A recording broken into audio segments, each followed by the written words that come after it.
Training material is for use in training of election officials. It should not be referred as guidelines of Election Commission of India. In case of any variance in this training material, the Election Commission of India guidelines, rules, law shall prevail. साथियों नमस्कार। आज इस video पर हम देखेंगे कि मतदान अधिकारी क्रमांक 1, मतदान अधिकारी क्रमांक 2 और मतदान अधिकारी क्रमांक 3 के कौन कौन से कार्य होते हैं। तो बने रहे वीडियो के अंत तक, पूरी जानकारी आपको मिलने वाली है। साथ ही आपको प्रैक्टिकल भी करके दिखाएंगे इस वीडियो पर।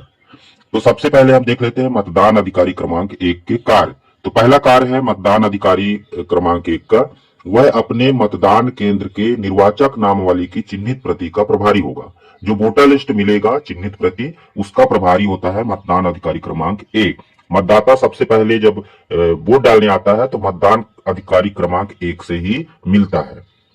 और साथ ही दूसरा पॉइंट है, वह मतदान केंद्र पर आने वाले मतदाताओं की पहचान के लिए जिम्मेदार होगा। तो जो भी वो अपना आईडी कार्ड लेके आता है या बीएलओ द्वारा दिए गए वोटर स्लिप लेकर के आता है, वोटर पर्ची लेकर के आता है, उसके आधार पर वह मतदाता की पहचान करता है। तीसरा पॉइंट है, पहचान करने के बाद नामावली में उसका नाम ढूंढकर उसका नाम और सरल क्रमांक इस प्रकार से पुकारेगा कि उसके पीछे बैठे अभिकर्ता सुन सके। तो जोर से उसका नाम और पिता का नाम, साथ ही उसका सरल क्रमांक पुकारना होता है।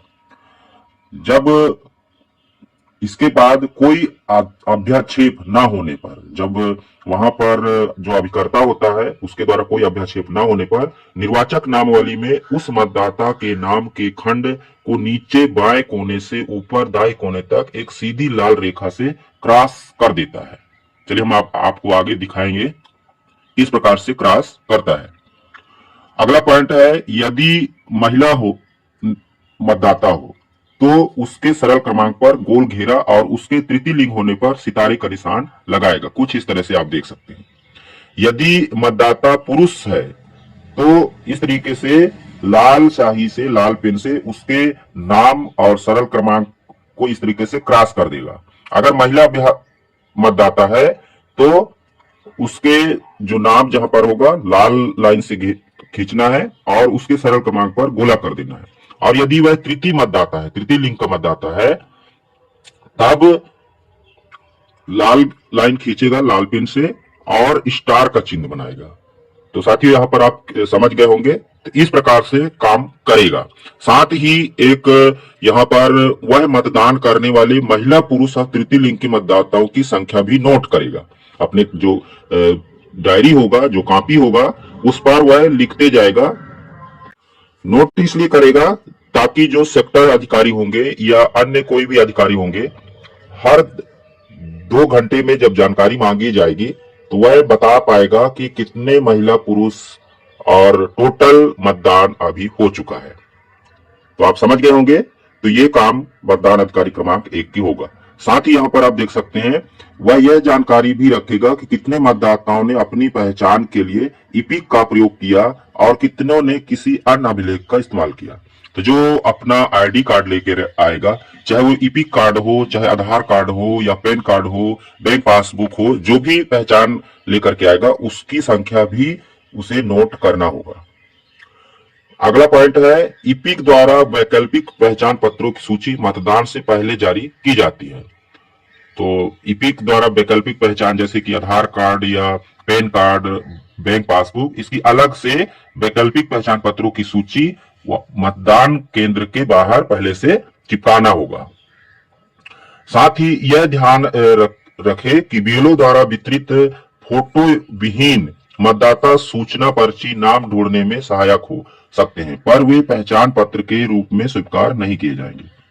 तो जो ईपिक होगा, जो वोटर पर्ची होगा, जो बीएलओ द्वारा होगा, उसको पहचान पत्र के रूप में नहीं किया जाएगा। जो ईपिक लाएगा, आधार कार्ड लाएगा, पैन कार्ड लाएगा, बैंक पासबुक, राशन कार्ड, जो भी पहचान पत्र के लिए लाएगा वैकल्पिक पत्र, उसको नोट करना है। बीएलओ द्वारा दिए पर्ची को नोट नहीं करना है। तो उम्मीद है यह जानकारी आपको अच्छी लगी होगी। मतदान अधिकारी क्रमांक के ये निम्नलिखित कार्य हैं। अब चलिए हम आपको बताते हैं मतदान अधिकारी क्रमांक 2 के प्रमुख। ये हम अब आपको आगे बताते हैं मतदान अधिकारी क्रमांक 2 के प्रमुख कार्य। तो मतदान अधिकारी 2 का प्रमुख कार्य है मतदाता रजिस्टर, जो प्रारूप 17 का है उसको भरना होगा। साथ ही मतदाता के उंगली पर, बाएं हाथ के तर्जनी उंगली पर अमिट शाही लगाना होगा और मतदाता पर्ची जारी करेगा, जो कि मतदान अधिकारी क्रमांक 3 के पास जाएगा। हम आपको आगे दिखाएंगे किस प्रकार से अमिट शाही लगाना है, किस प्रकार से मतदाता पर्ची भरना है। तो ये जो रजिस्टर है, जैसा कि आप स्क्रीन पर देख पा रहे हैं, इसको भरना होगा। तो ये 3 महत्वपूर्ण कार्य मतदान अधिकारी क्रमांक 2 को करना है। तो सबसे पहले जैसे ही मतदान अधिकारी क्रमांक 1 मतदाता का नाम और सरल क्रमांक पुकारता है, फटाक से आपको ये कॉलम भर लेना है, मतदाता सूची में मतदाता की क्रम संख्या। तो मतदाता सूची में जो उसकी क्रम संख्या होगा, जैसे ही मतदान अधिकारी क्रमांक 1 उसका क्रमांक पुकारता है या बोलता है, आप यहां पर लिख लेंगे। तो ये पहला काम हो गया।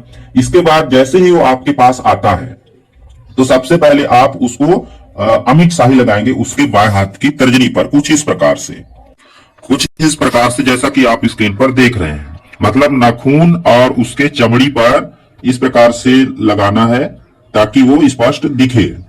अगर तर्जनी नहीं है, मान लीजिए किसी मतदाता का तर्जनी नहीं है, तो उसके दूसरे वाले उंगली पर लगाना है, अनामिका उंगली पर। इसी प्रकार से बढ़ते जाना है। अगर किसी मतदाता का कोई भी उंगली नहीं है, तो उसके दाएं हाथ के तर्जनी पर उंगली लगाना है। अगर बाएं हाथ की उंगली कोई भी उंगली नहीं है, तो दाएं हाथ की इसी क्रम से यहां पर अमिट शाही लगाना होता है। तो आप समझ गए होंगे इस प्रकार से अमिट शाही का प्रयोग करना है। अब हम आपको आगे बताते हैं कि किस प्रकार से मतदाता पर्ची भरेगा। तो ये देखिए, आपके जो स्क्रीन पर दिख रहा है, ये नमूना है विधानसभा निर्वाचन 2022 का मतदाता पर्ची। आपको सैंपल दिखाने के लिए यह प्रयोग किया जा रहा है। तो इस प्रकार से जैसे ही मतदान अधिकारी क्रमांक 1 मतदाता का नाम और सरल क्रमांक पुकारता है, वैसे ही आप यहां पर उसका सरल क्रमांक रजिस्टर में और मतदाता पर्ची में लिख लेंगे। ठीक है, इस प्रकार से ये मतदाता पर्ची होता है। और यहाँ पर एक आपका लघु हस्ताक्षर होगा, जहां पर दिया है मतदान अधिकारी के लघु हस्ताक्षर। और इसको फिर ये भर करके आप अमिट शाही लगाने के बाद और इस पर्ची को देते हुए मतदान अधिकारी क्रमांक 3 को दे देंगे। हम आपको आगे बताएंगे मतदान अधिकारी क्रमांक 3 के क्या कार्य होंगे। तो ये महत्वपूर्ण कार्य मतदान अधिकारी क्रमांक 2 के होते हैं। तो निश्चित रूप से आप समझ गए होंगे कि मतदान अधिकारी क्रमांक 2 मतदाता रजिस्टर प्रारूप 17 का अमिट शाही और मतदान पर्चियों का प्रभारी होता है। मतदान अधिकारी क्रमांक 1 द्वारा मतदाता का नाम और सरल क्रमांक बोलने पर वह मतदाता रजिस्टर के सुसंगत कॉलमों में उस मतदाता संबंधित प्रविष्टि करता है और कॉलम 3 में उसके हस्ताक्षर या अंगूठे का निशान लेता है।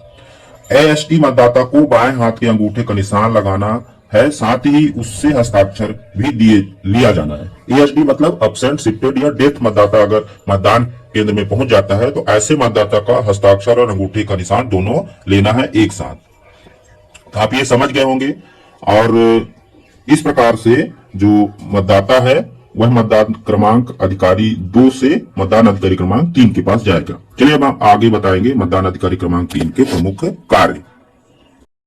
मतदान अधिकारी क्रमांक 3, ये जो आपको स्क्रीन पर दिख रहा है, इसको बोलते हैं बैलेट यूनिट और इसको बोलते हैं कंट्रोल यूनिट। तो आप समझ गए होंगे, इसको बोलते हैं बैलेट यूनिट और इसको बोलते हैं कंट्रोल यूनिट। इसको इसलिए एक साथ दिखाया गया क्योंकि जो कंट्रोल यूनिट से ही बैलेट यूनिट का तार जुड़ा रहता है। तो ये जो अधिकारी क्रमांक 3 होता है, मतदान अधिकारी क्रमांक 3 होता है, ये जो कंट्रोल यूनिट है, कंट्रोल यूनिट का प्रभारी होता है। हम आपको आगे बताएंगे किस प्रकार से इसको चलाना होता है। तो जैसे ही मतदान अधिकारी क्रमांक 2 से मतदान अधिकारी क्रमांक 3 के पास मतदाता पहुंचता है, तो सबसे पहले आप उसका अमिट शाही देखेंगे। साथ ही मतदान अधिकारी क्रमांक 2 से लाए गए ये जो पर्ची है, यहां पर देखिए मतदाता पर्ची, उसको आप जमा करेंगे। कहां पर जमा करेंगे? तो कोई तार या नुकीला चीज आप रखे रहेंगे और इस पर्ची को क्रम से आपको यहां पर होल बनाते हुए, छेद करते हुए उसको जमाते जाना है। जैसे कि कोई एप्लीकेशन वगैरह या कागज वगैरह आता है, तो हम उसको किसी सुआ बना लेते हैं, तार का सुआ जो होता है या नुकीला चीज होता है, उस पर टांगते जाते हैं। उस प्रकार से आप इसको क्रम से मतदाता पर्ची को लेते जाएंगे। तो ये महत्वपूर्ण कार्य पहले करना है, उसका शाही देखना, अमिट शाही देखना है उसकी उंगली पर, और ये मतदाता पर्ची को कलेक्ट करना है। इसके बाद क्या करना है आपको, बैलेट यूनिट, ये जो बैलेट है, ये बैलेट बटन यहां पर आपको देखने को मिलेगा, इसको आपको दबा देना है। जैसे ही आप इसको दबाएंगे ये हरा बटन चालू हो जाएगा, और ये जो मतदान प्रकोष्ठ पर, ये मतदान प्रकोष्ठ पर रखा रहेगा, इसका तार लंबा रहेगा, और मतदान प्रकोष्ठ पर ये रखा रहेगा ये जो बैलेट यूनिट है और ये जो वीवीपैट है, ये दोनों चीज कहां रखे रहेंगे आपके मतदान प्रकोष्ठ पर। ठीक है, तो ये सक्रिय हो जाएंगे जैसे ही आप ये कंट्रोल यूनिट आपके पास रहेगा, आपके चेंबर में रहेगा, और जैसे इस बटन को दबाएंगे आप वोट डालने के लिए ये जो मशीन है तैयार हो जाएगा, इसकी हरी बत्ती जलने लग जाएगी। अब आपको मतदाता को मतदान प्रकोष्ठ में ये जो इसके पास है भेज देंगे, और वो जो मतदाता है अब यहाँ पर मतदान प्रकोष्ठ पर चले जाएगा, और इस प्रकार से वो जिसको भी वोट देना चाहता है अभ्यर्थी को, उसके सामने का बटन दबा देगा। जैसे ही बटन दबाएगा आपके सामने इस तरीके से फिर से ये टू करके आवाज आएगी और ये लाल बत्ती जलने लग जाएगी, फिर दूसरे मतदाता के लिए तैयार हो गया। इस प्रकार से बारी बारी से चलते जाना है। जैसे ही मतदाता यहाँ पर वोट डालेगा और वहां पर आपको पता चल जाएगा, आवाज भी आएगा और उस आपका लाल बत्ती भी जल जाएगा, और मतदाता अपने 7 सेकंड के अंदर जिसको भी वोट दिया है वीवीपैट के अंदर देख सकेगा। तो इस तरीके से यह कार्य जारी रहेगा। तो आप समझ गए होंगे जो मतदान अधिकारी क्रमांक 3 के कार्य होते हैं। बैलेट यूनिट का जो बटन होता है उसको सक्रिय करना होता है, और जब तक यह बटन को नहीं दबाएगा तब तक मतदाता वोट नहीं डाल पाएगा। साथ ही आपको ध्यान देना है कि जो मतदाता मतदान प्रकोष्ठ पर गया है वो ज्यादा समय तो नहीं लगा रहा है, कहीं कोई छेड़खानी तो नहीं कर रहा है। तो जैसे ही वो बटन दबाए उसको जल्दी से बोलना है बटन दबाओ और बाहर आओ। ठीक है, तो इस प्रकार से उसको बोलना है, ज्यादा देर वहां पर वो ना रुके। तो आप समझ गए होंगे जो मतदान अधिकारी क्रमांक 3 के कार्य होते हैं। वह कंट्रोल यूनिट का प्रभारी होता है, वह मतदाता से मतदाता पर्ची लेकर संविधिक जो होता है, जो अभी हमने बताया कि तार या सुआ पर, उसको क्रम से रखता है। वह मतदाता की उंगली पर अमिट शाही के निशान को चेक करता है। वह कंट्रोल यूनिट की बैलेट को दबाकर मतदान प्रकोष्ठ में रखी बैलेट यूनिट को सक्रिय करता है, जिससे मतदाता अपने मत का प्रयोग करता है। तो जब तक आप बैलेट जो कंट्रोल यूनिट होता है बैलेट बटन को नहीं दबाएंगे तब तक जो बैलेट यूनिट होता है सक्रिय नहीं होगा और मतदाता मतदान नहीं कर सकता है। तो बैलेट बटन को दबाना अनिवार्य है, इसके बाद ही मतदाता को मतदान प्रकोष्ठ पर भेजना है।